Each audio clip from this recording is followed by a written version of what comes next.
Então eu queria, antes de a gente falar, quem assistiu o último filme no domingo lá na nossa reunião que aconteceu depois do nosso culto, nós assistimos um filme. E eu gostaria que alguns de vocês compartilhassem desse filme o que mais te tocou. Que você seja bem breve. Então quem quiser pode levantar a mão aí que eu vou escolher alguns aí que gostaria de compartilhar sobre o filme que nós assistimos no domingo. Chicão. Sobre o sofrimento dos homens que não se abrem, né? Desde pequenos eles não são ensinados a falar das coisas, das dificuldades que eles têm, das dores. E infelizmente muitos não têm amizades na vida, né? E têm sofrido sozinhos. Então o silêncio dos homens nessa dor de não ter com quem as pessoas se abrirem, né? E hoje nós temos a oportunidade aqui, temos com quem nós falarmos, abrimos nossos corações e sermos vulneráveis. Obrigado. Existem as possibilidades dos homens se abrirem hoje e existem grupos especializados também que ajudam eles nessa construção. Então, esse foi o ponto importante. Sim, Tamar. O que me chamou a atenção foi a diferença que teve nossos pais do passado para os pais de hoje, né? Como realmente conversar com o filho. Tem um bom relacionamento com o filho, né? Se abrir, o filho também se abrir com o pai. Desde hoje está tendo essa diferença, mas ainda precisa mudar muito. E isso me chamou muita atenção. Sim, Henrique. Chamou a atenção a parte que estavam pesquisando jovens que não tinham contato com pornografia. E eles não encontraram nenhum jovem, sendo grande de 3 até uma determinada idade, que não tinha contato. Sim, Nerivan. O que chamou a atenção foi o momento que fala que desde nós homens não somos nem mesmo capazes assim, de nomear aquilo que a gente está sentindo, né, no nosso coração, né, de tanto silêncio. E também me chamou a atenção o medo, né, que a gente tem diante dos desafios profissionais, que surge o medo de falhar na nossa profissão, nos nossos desafios profissionais. Sim, obrigado, Wagner. Foi o coração de aprender, né? Viva a fazer diferença. E no texto ele falou que amor, graça e perdão pelas pessoas. E para ajudar, né? Ser amigo verdadeiro. Também que é a parte da se inverter no lugar da mulher quando você começa a ser pai. Isso também me chamou muita atenção esse detalhe. Sim, Natal. O que me chamou a atenção foi o alto índice que nós homens direcionamos para a violência no Brasil em geral, em qualquer tipo de situação, se é uma área LGBT, se é preto com branco, se é botando os homens contra as mulheres, entendeu? Na mortalidade, somos o número 1 em tudo aí, os homens estão à frente. Gilvan. Minha atenção foi que os pais precisam ser mais presentes na vida dos seus filhos, se conectando mais emocionalmente. Sim. Vamos lá, Ramiro. Eu vejo lá que não havia individualidade, né? Tudo que era resolvido era sempre em grupos, né? Bom, obrigado aí. Sim, Edwin, vale. As duas coisas me chamaram a atenção. A primeira é pensar que eu não estou sozinho nessa dificuldade. Isso é a coisa que me encorajou. E a segunda que me tocou é que o privilégio que a gente tem de estar na igreja e poder ter amigos para poder conversar, né? É um privilégio também isso. Muito bom. Assim, é interessante. Duas coisas me tocaram bastante. A questão dos relacionamentos, que eu vejo que homens, mesmo que ainda não têm uma visão cristã de relacionamento, mas os homens estão tomando, né, tomando a iniciativa de se encontrar em grupos para falarem de seus corações. E nós, os cristãos, já temos isso, a gente já sabe isso. E nós temos esse privilégio. Falei, puxa, como Deus já deixou tudo pronto para a gente, né? Essa coisa de se relacionar, de de você se abrir. Eu fui muito fechado durante muitos anos na minha vida. Eu tinha coisas no meu coração, na minha alma, escondidas há anos que eu não contei para ninguém. Pecados horríveis, coisas que eu pensei, que eu pratiquei. E quando eu tive a oportunidade de conhecer o Evangelho e conhecer pessoas que viviam verdadeiramente, que me ajudaram, que falaram de suas vidas, eu pude me abrir. E o muro que havia, esse muro foi quebrado. Então, essa coisa de você ser aberto, de você ter pessoas com quem você vai falar e você confia, eu acho que isso é importante. E a questão também, que assim que ficou claro, que me tocou bastante, é sobre o preconceito que ainda existe contra a raça negra no Brasil. Então, os homens negros são grupos discriminados em todos os segmentos da sociedade. E às vezes a gente não se atenta para isso. Então, muitos negros morrem, a maioria da população carcerária é de negros. Então, os negros estudam em escolas sempre inferior. Os negros ocupam os empregos que os brancos não ocupam. Isso está mudando, mas assim, isso me tocou bastante, porque se Deus criou todos os homens, e é isso que nós vamos estudar, né? Por exemplo, né, o tema da minha aula é o preço de se tornar um homem de Deus. Qual é o preço que nós precisamos pagar? Porque, por exemplo, né, existe um preço para você se tornar um médico, não? Alguém aqui já estudou medicina? Não. Mas existe um preço. Se você quer se formar um médico, eu dei uma olhada lá, avaliei mais ou menos, você vai gastar aí em média R$10.000 por mês se você quer ser médico numa faculdade particular. Se você for estudar na USP, não fica muito diferente, você vai gastar muito dinheiro com materiais, com livros. Então é muito caro ser um médico. Qual é o preço de formar um engenheiro? O Héctor é formado em engenharia. O pai dele gastou uma grana violenta para que ele pudesse chegar a concluir o seu curso e exercer a profissão. Outra coisa que eu estava pensando, qual é o preço de se formar um atleta profissional?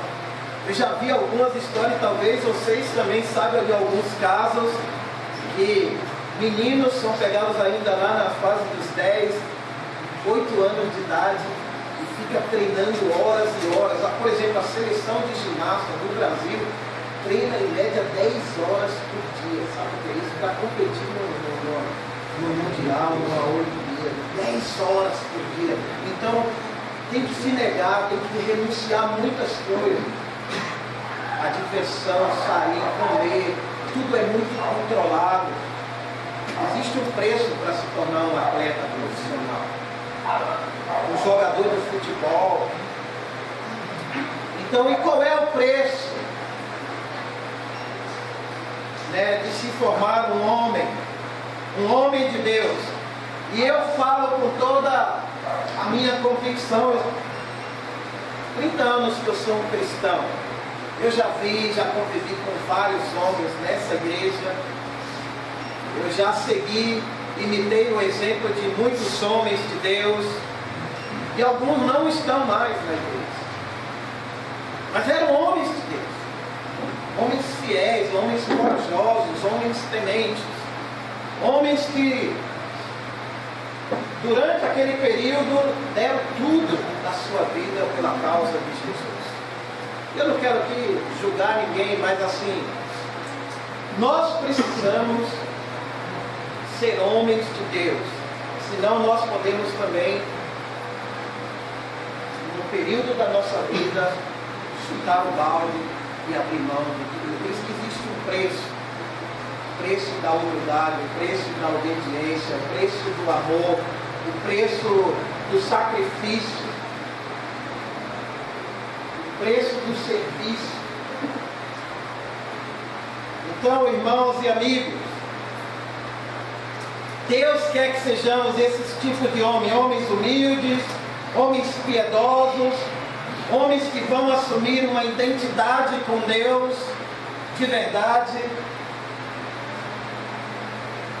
Vemos nas Escrituras e também na maior parte da civilização humana a ideia de que o macho ou é um menino. Na Bíblia a gente vê menino e homem.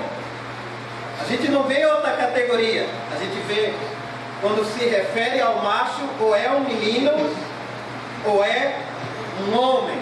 Por isso que a Bíblia fala lá no capítulo 2 de Gênesis, Deus fala isso: o homem deixará seu pai e a sua mãe e se unirá à sua mulher, e os dois se tornarão o quê? Você acredita nisso ou não? Você tem convicção nisso mesmo? Se você deixou pai e mãe, porque muitos homens hoje ainda estão na casa do papai e da mamãe. Quando acontece algum problema, eu vou procurar o papai e a mamãe. Devemos procurar. Mas Deus se interessa que nós cresçamos para que a gente procure Ele primeiro, que a gente possa vencer as batalhas e não fugir delas. Então, nós vemos que muitos rapazes, né, a gente gosta, né, de ser chamado de jovem, de novo, né? Quando alguém fala, pô, quantos anos você tem? Eu falo, eu tenho 58. Pô, você tem uma cara de jovem, eu fico animada. Mas engana que eu gosto, né? Mas não é assim. Pô, você é um rapaz ainda. Uma vez uma senhora falou isso pra mim, eu fiquei todo animado. Mas você acha que um homem gostaria de ser chamado de menino? Um homem de verdade? Você é um menino.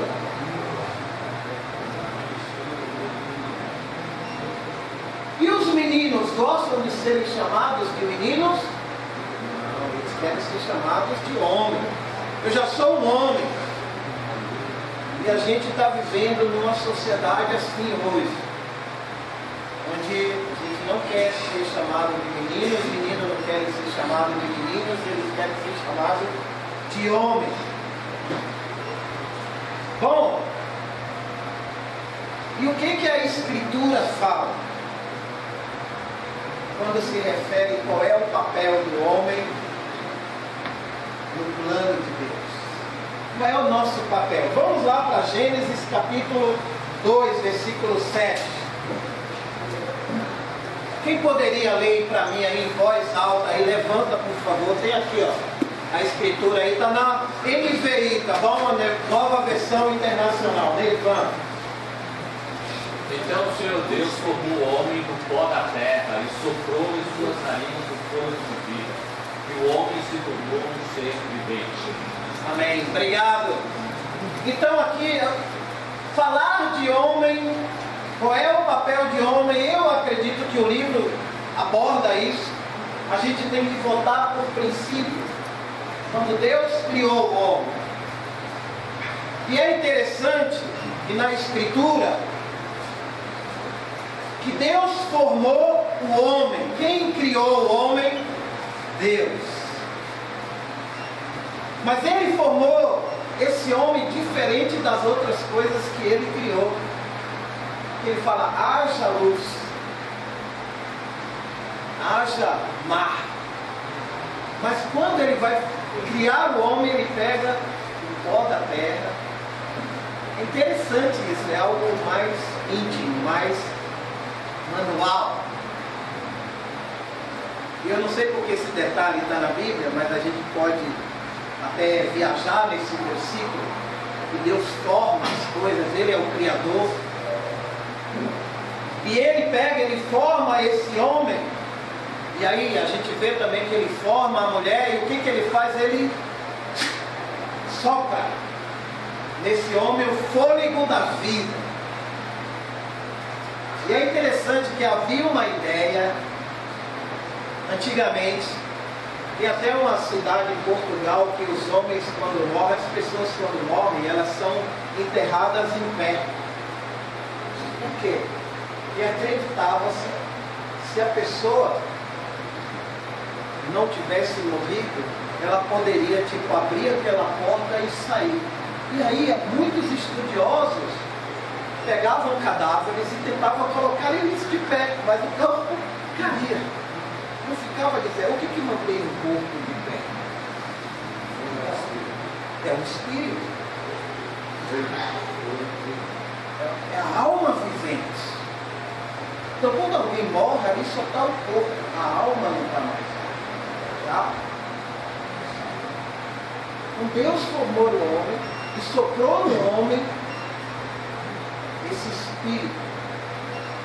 Olha que privilégio que é para nós, né? E a Bíblia fala que Deus criou cada um de nós a imagem e a semelhança dele. Amém. E o que significa isso, Edson? Carregar a imagem de Deus em nós, irmãos. Então, é como se nós fôssemos estátuas de Deus no mundo. Então, Deus é o original e nós somos os receptores do original. Um ser espiritual, um ser que reflete a imagem de Deus no mundo. Olha, você tem que ter muita convicção de acreditar que isso é o seu papel, o meu papel na criação. Deus nos criou para isso. A Bíblia inteira fala que Deus nos criou para a glória. E Deus decidiu formar primeiro o homem. Depois ele forma a mulher. A gente vai ver mais à frente.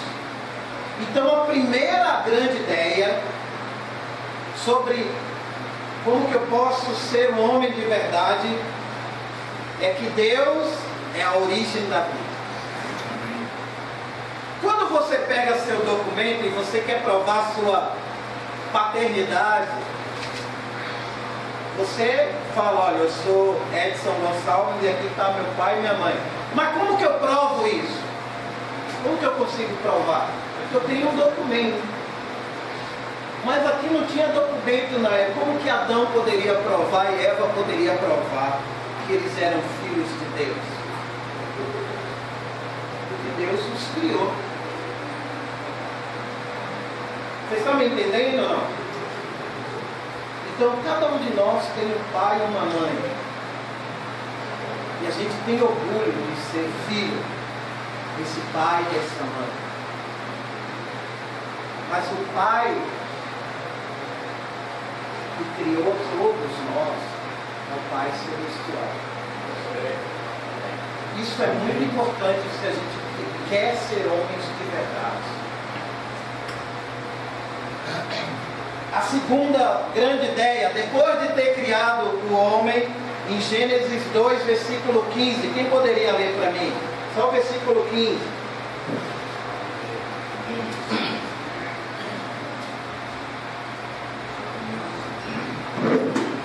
Vamos lá, Natal.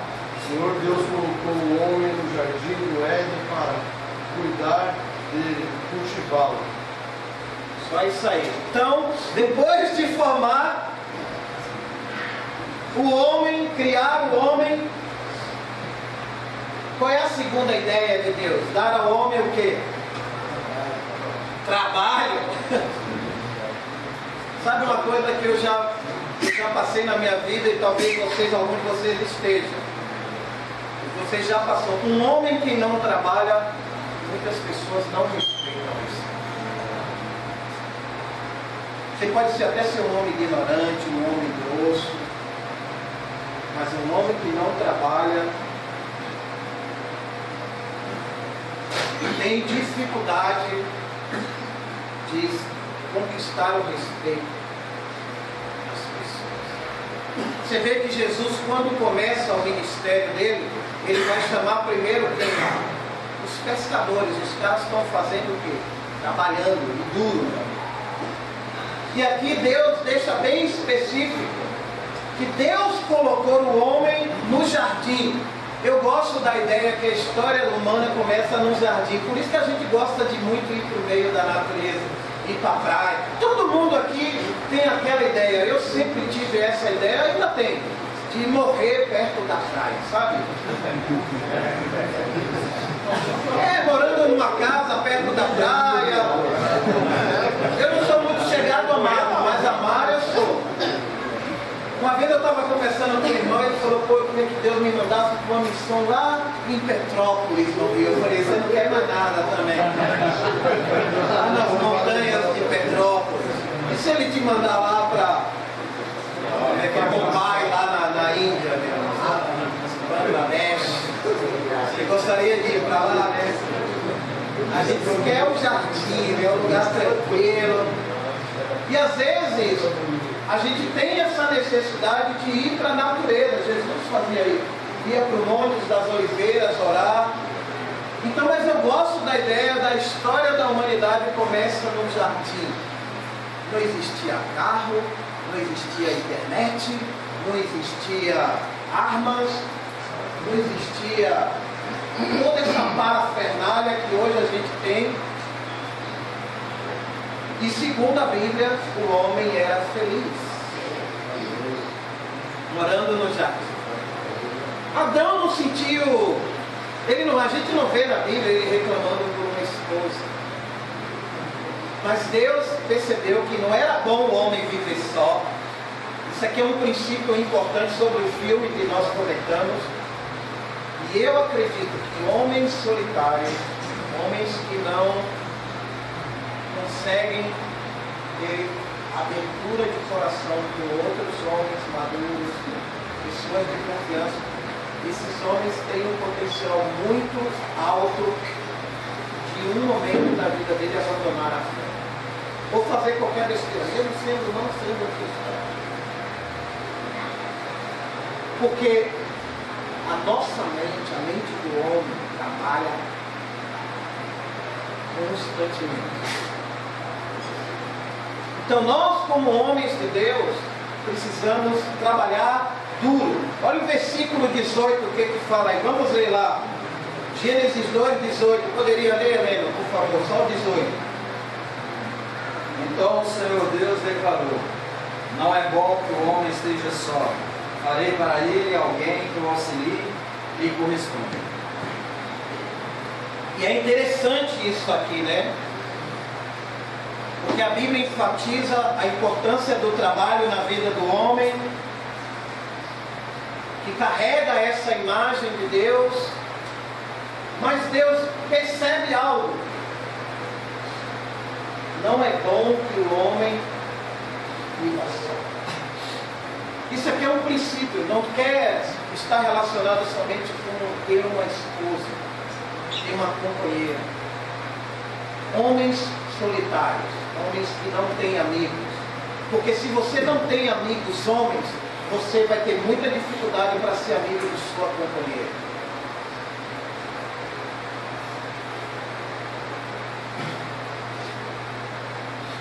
E olha que eu tenho um pouco de experiência nisso.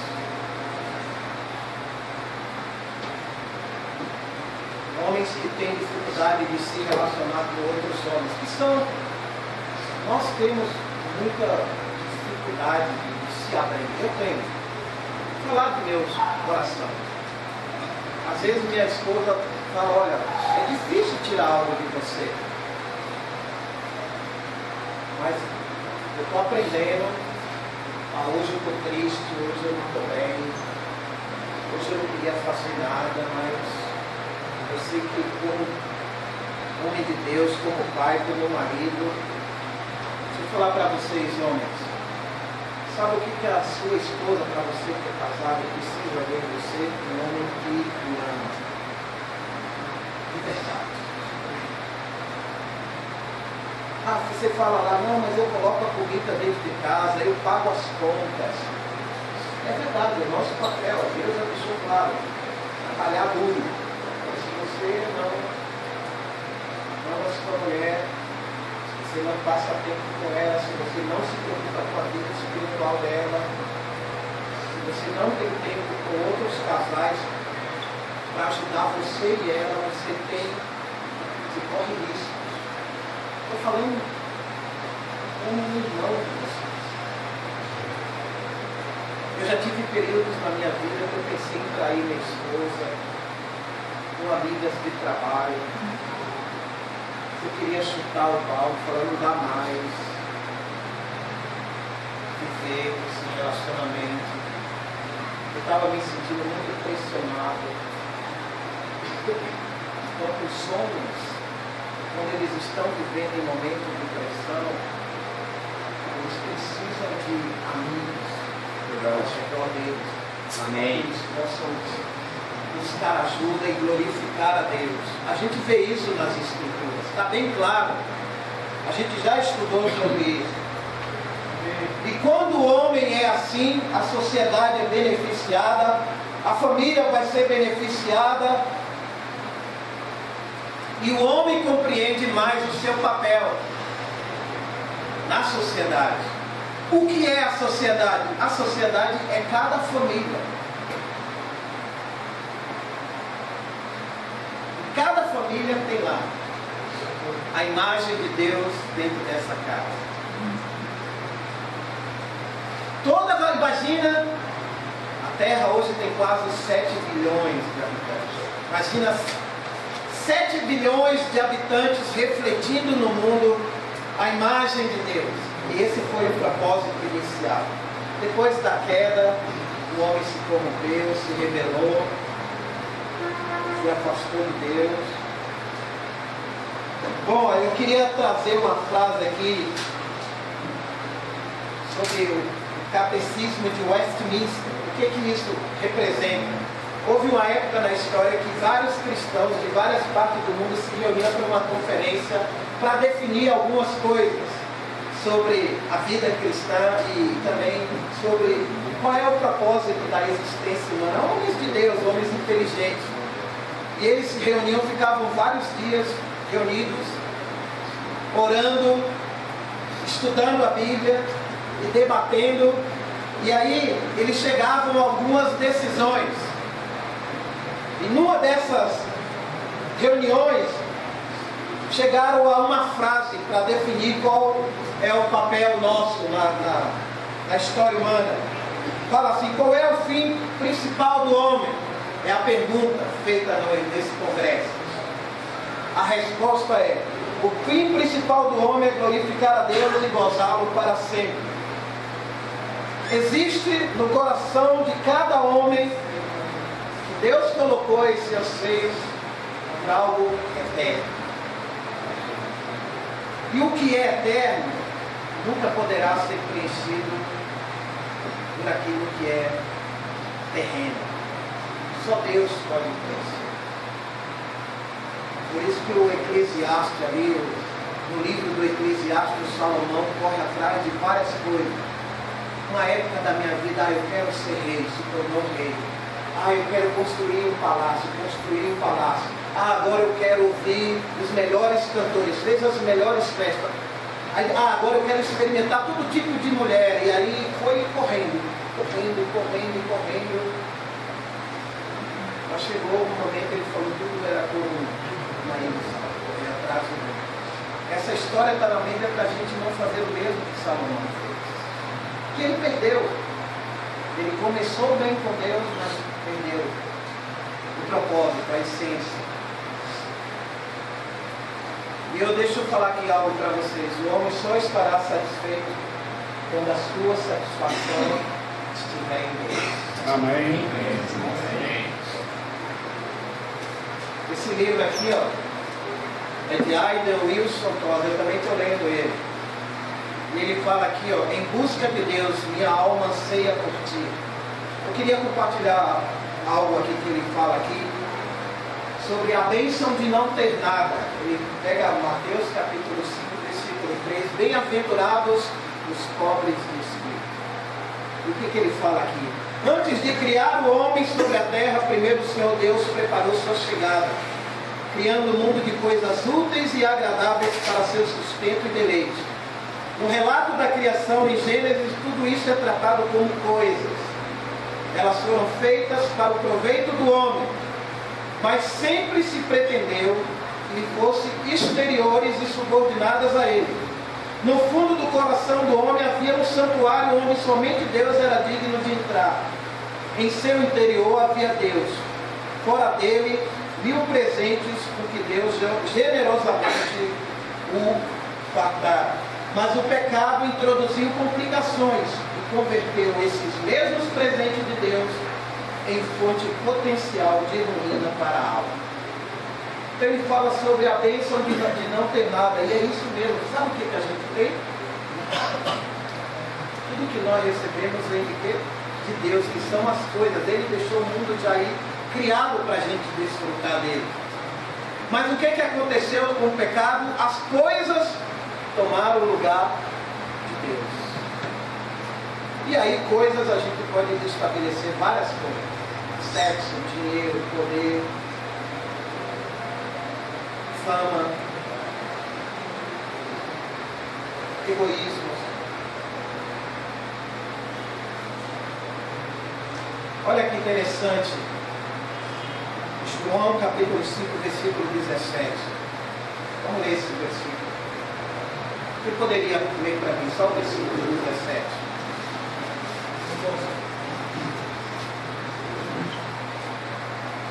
Disse-lhes Jesus: meu Pai continua trabalhando até hoje, e eu também estou trabalhando. Então o que Jesus está falando aqui? Que o Pai continua o quê? E ele? Qual é o trabalho de Deus? Vamos lá, o que vocês acham que é o trabalho de Deus? No que Deus está trabalhando ainda hoje? Salvação. O que mais? Aperfeiçoando o nosso caráter. Oi? Aperfeiçoando o nosso caráter. Aperfeiçoando o nosso caráter. O que mais Deus está trabalhando? Transformar as corações. Interessante isso, né? Que Deus continua trabalhando.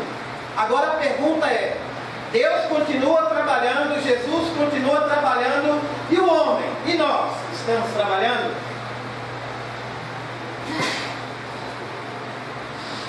No que eu posso trabalhar? Trabalhar, como vocês já sabem, para ter uma família centrada em Deus. Trabalhar no meu casamento. Fazer amigos. Trabalhar para ajudar não os cristãos a conhecerem a Deus. Não é só o trabalho para suprir nossas necessidades físicas. Aliás, o trabalho espiritual é muito mais importante e muito mais árduo do que o trabalho físico. Que às vezes a gente cansa de trabalhar, deu duro o dia inteiro, aí você fala, agora é a hora de descansar. Aí você senta naquele sofazão lá, deixa eu descansar. Mas aí o Espírito está chamando, ó, sai do sofá e vamos lá na casa de um cristão que está precisando da minha ajuda. Vamos lá compartilhar a fé com um amigo que foi no culto e não conhece nada de Deus. Vamos trabalhar duro. Irmão, Jesus trabalhou duro. Ó, e eu não quero enganar vocês. Se vocês querem entrar no céu, você vai ter que trabalhar duro como Jesus trabalhou. Sabe por quê? Porque o próprio Paulo fala em 2 Tessalonicenses capítulo 5 que o preguiçoso não coma, que é radical. Imagina isso, o preguiçoso não pode comer. Por que será que esse conselho é dado? O preguiçoso levar a sério que a preguiça dele está matando ele, está destruindo ele. E nós precisamos lutar contra a preguiça espiritual. Deus quer que a gente trabalhe duro no nosso caráter, para a gente se tornar homens de verdade dentro de casa, amar nossas esposas, amar nossos filhos, amar nossos vizinhos. O trabalho é árduo. O trabalho de pregar o Evangelho. E é interessante. O homem foi criado para trabalhar. Mas o trabalho não substitui o lugar que pertence a Deus. Voltando às categorias que a Bíblia mostra, de menino e de homem. Como deixamos claro. Sabe qual é a terceira categoria que existe hoje? Adolescência. foi uma categoria criada pela sociedade. Então, o que é um adolescente? É um menino com privilégios de homem. E talvez você tenha filho adolescente. Deixa eu te ajudar você com isso. Ajude ele a trabalhar duro. Não faça você tudo, nem peça para sua mulher fazer tudo por ele. Ajude ele a fazer as coisas. Eu vejo que muitos pais têm mimado muitos filhos. Jesus, a Bíblia fala que ele era um carpinteiro. Quem ensinou a carpintaria para Jesus? Então o homem precisa do trabalho. Nossos filhos, eles querem, os adolescentes de hoje querem ser tratados como homens, mas na hora que vem as responsabilidades, eles querem ser tratados como adolescentes. Então muitos jovens me perguntam, quando que eu devo namorar? Quando você puder pagar as contas da sua namorada.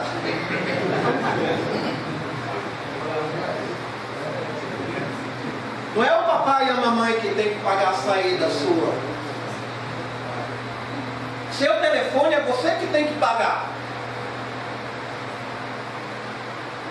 Leve isso a sério.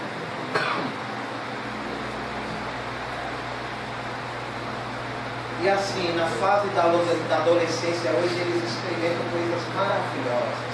É videogame, é cinema, é viagem, é roupa. E ai de nós se negar alguma coisa.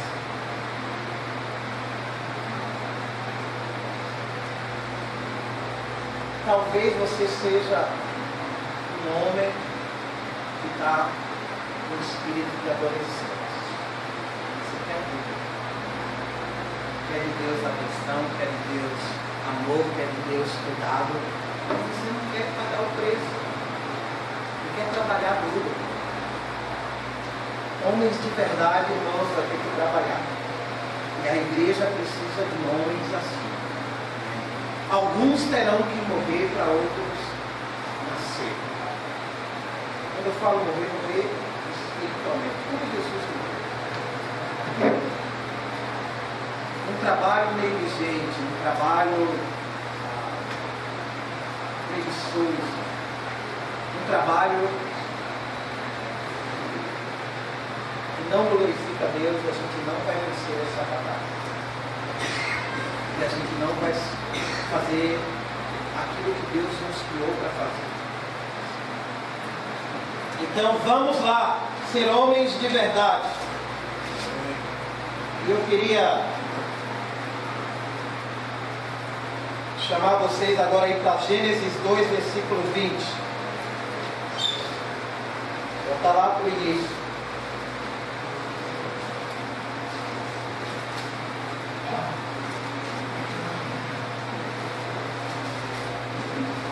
Ainda falando sobre o trabalho. Quem poderia ler para mim, por favor? Leia. Assim o homem deu nome a todos os trabalhos domésticos, às aves do céu e a todos os animais selvagens. Todavia, não se encontrou para o homem alguém que o auxiliasse em essa coisa. Bom, aqui tem dois princípios bem importantes para nós homens. Deus deu uma tarefa bem específica para o homem. Era para ele fazer o quê? Classificar as espécies. Por isso que hoje existe o leão, o elefante, o tigre, o peixe, a águia. Quem deu nome aos bichos? O homem. E de quem o homem recebeu essa tarefa? De Deus. Isso já é por anos, irmãos. Milhares de anos. Então aqui a gente vê o primeiro biólogo na história humana. Vai classificar as espécies. Falou Deus para Adão. Imagina quanto tempo Adão levou para dar nome a cada bicho. Você já parou para pensar como foi esse trabalho? Deve ter sido um trabalho bem difícil. Mas sabe outra coisa que está aqui implícito nessa escritura? Que não tinha ninguém que o auxiliasse. Quem o auxiliava então? Deus. Às vezes a gente reclama, ninguém me ajuda. Para servir a Deus, meu líder não está nem aí para mim, eu estou com um problemão na minha casa, no meu casamento, eu estou com um problema no meu trabalho, eu estou com um problema de saúde. Irmão, você é um homem de Deus.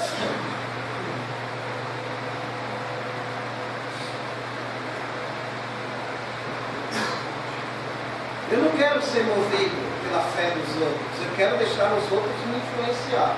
Homens de Deus. Mas eu não posso depender deles para fazer o meu trabalho. Trabalho de orar todo dia. Trabalho de querer crescer espiritualmente. Por exemplo, eu coloquei um alvo de ler pelo menos 10 livros esse ano. Para mim é bem desafiante. Leio 10 livros no ano. Não é fácil. Não é ler, anotar as coisas, fazer um resumo, tirar aprendizados profundos das coisas que eu li, que eu vou praticar. Irmão, alguns de vocês estão dormindo aqui. Por favor, vamos ficar acordados. Amém. Então, irmãos, se queremos ser esses homens de verdade, que Deus nos criou para isso, olha, não esqueça essa palavra, você vai ter que trabalhar duro. Nada na vida que vem fácil a gente valoriza. Verdade. Mas a gente quer receber as bênçãos de Deus e não fazer nada. Aliás, Deus é tão gracioso que Ele dá tudo, né? Ele já preparou o mundo e deixou aí para a gente sofrer. Mas Deus quer nos usar para abençoar a vida de outras pessoas também.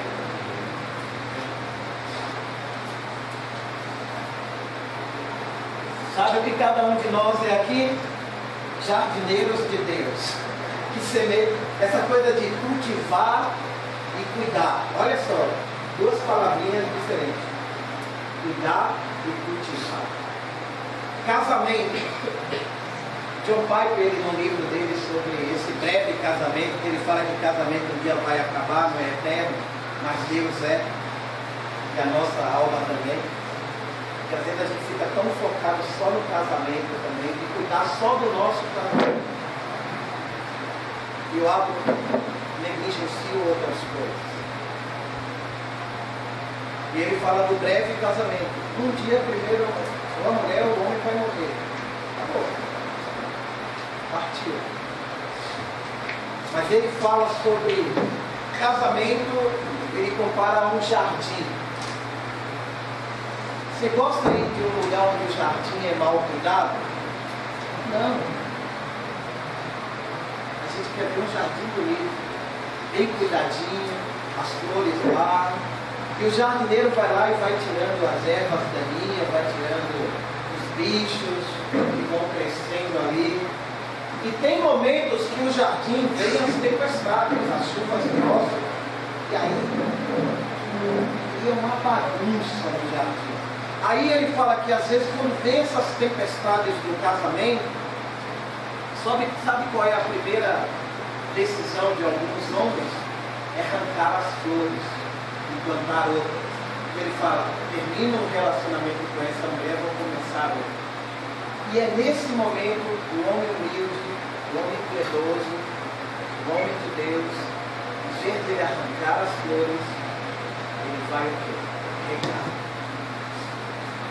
Ele vai cuidar desse jardim, ele vai pôr adubo. E as flores resplandeçam. Eu gosto muito dessa comparação. Casamento e jardim. Se nós amarmos nossas esposas, como a Bíblia ensina, como Cristo amou a igreja, nós temos nossos pecados, nós somos homens fáceis, temos orgulho, alguns de nós somos brutos ainda,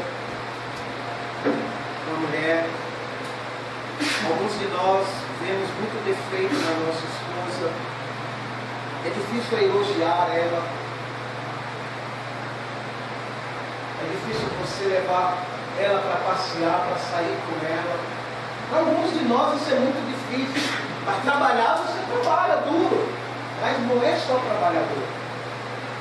Ela tem que se sentir amada por isso. E olha, a melhor coisa para os seus filhos é ver um marido amando a esposa. Aí o lar tem segurança. Eu tenho passado uns períodos bem difíceis na minha vida lá, com a filha adolescente. E ela fala coisa que ela fez no meu casamento com minha esposa. E a gente chora, às vezes eu choro. Falo, filha, me perdoa, eu não tenho que errar. Vamos orar junto por isso. Eu não quero ser esse tipo de pai, esse tipo de marido. Então a gente precisa ser unidos para ser uma grande influência de Deus. Então, e a última grande ideia, primeira grande ideia, Deus é a origem. Segunda grande ideia, Deus é o chefe. Trabalhamos para Ele. Você não trabalha para o seu patrão na sua empresa, não. Você trabalha para Deus. Eu não tenho chefe. Eu trabalho para a igreja. Mas quem é meu chefe? Jesus. Exatamente. E eu sei como meu chefe é. Ele é cheio de amor, de compaixão. Ele é justo. E a terceira grande ideia são os relacionamentos. E eu queria terminar compartilhando Mateus capítulo 5, versículo 3, que foi a escritura que a gente... Quem poderia ler Mateus 5, versículo 3? Vai lá, Zé. É Rodrigo. Pode. Bem-aventurado os pobres em espírito, pois deles é o reino dos céus. Amém? Amém. Como o livro fala, antes de Deus criar o mundo, o homem, Deus preparou o mundo para que esse homem fosse colocado nele.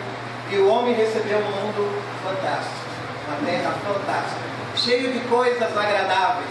Eu estava hoje no sacolão para comprar fruta. Como o Brasil é rico, né? Em diversidade, tanta fruta. Eu falei, nossa, como eu sou grato por Deus dar a nós brasileiros a oportunidade de comprar todo tipo de fruta, legumes. Um monte de gente lá, né? Então Deus já preparou. E tudo isso foi preparado para o proveito nosso. Mas Jesus faz uma afirmação aqui que é assombrosa para nós. Que o homem feliz, o homem de Deus, ele precisa ser o quê? Pobres de espírito.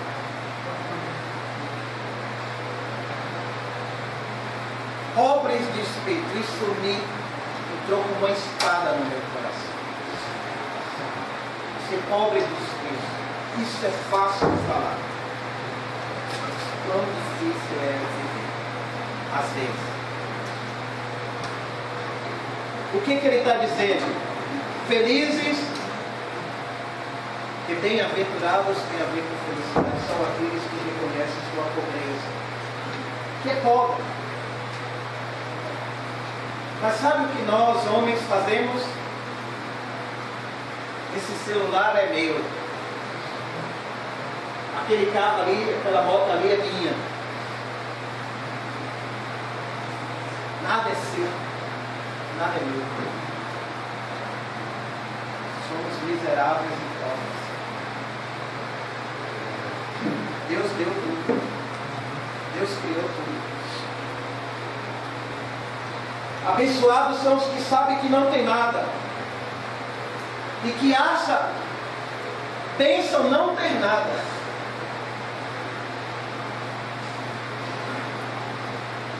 Paulo era assim.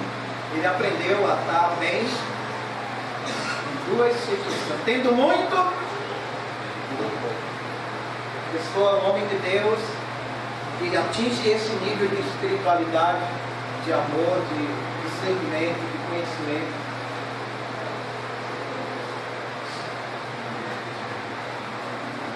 E é interessante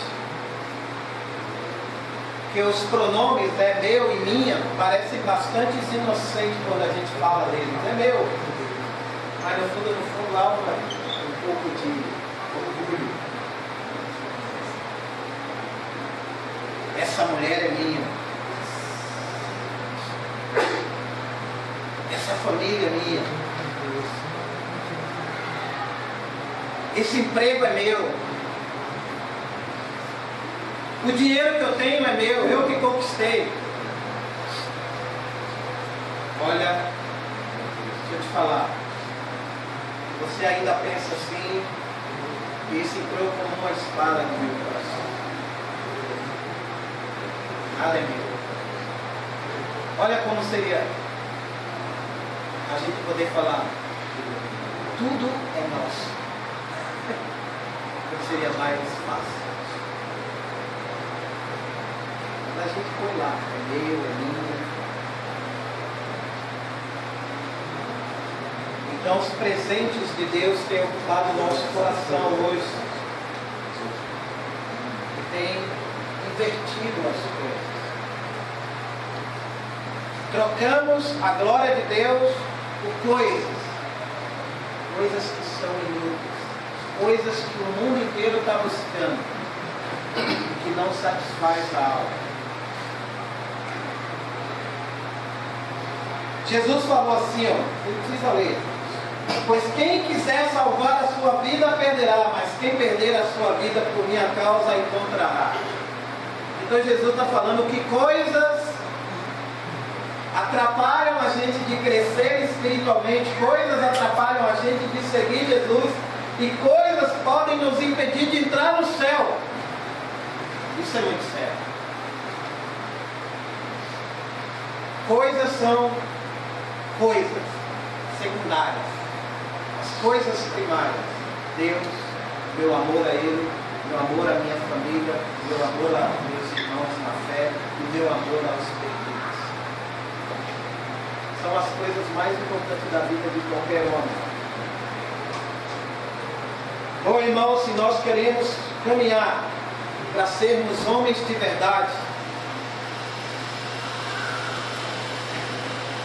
eu sei que cada um de vocês quer ser um homem de verdade. Eu quero ser esse homem. Eu perdi muitas das minhas convicções nesses últimos tempos. Tenho sido meio preguiçoso. Tenho dado muitas desculpas por minha idade. E várias outras coisas. Saúde. Mas se a gente quer ser homem de verdade, a gente vai ter que voltar ao princípio. Ser discípulos, ser homens de Deus. Se alguém quer me seguir, Jesus fala, quer salvar a sua vida, esqueça seus próprios interesses.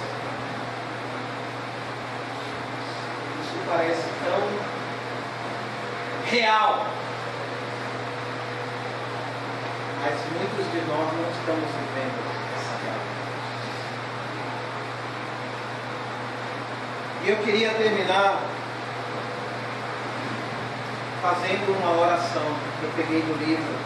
Oremos então. Vamos baixar nossas cabeças e orar para que possamos ter esse coração. Pai, eu quero te conhecer, mas meu coração covarde teme abrir mão dos seus brinquedos. Não consigo me separar dele sem sangrar por dentro. E não tento esconder de ti o terror da separação. Achego-me tremendo, mas me achego. Por favor, arranca do meu coração todas essas coisas que tenho acalentado há tanto tempo e que se tornaram parte do meu serviço, de modo que possa entrar e habitar ali sem concorrência. Então, torna glorioso o assento dos teus pés. O meu coração não terá necessidade do sol para brilhar em seu interior, pois tu serás a luz para ele. E noite não haverá ali. Em nome de Jesus. Amém. Amém. Que sejamos homens de verdade. Amém. Há um preço para se formar um grande homem de Deus. E eu quero ser esse homem, eu sei que vocês também querem.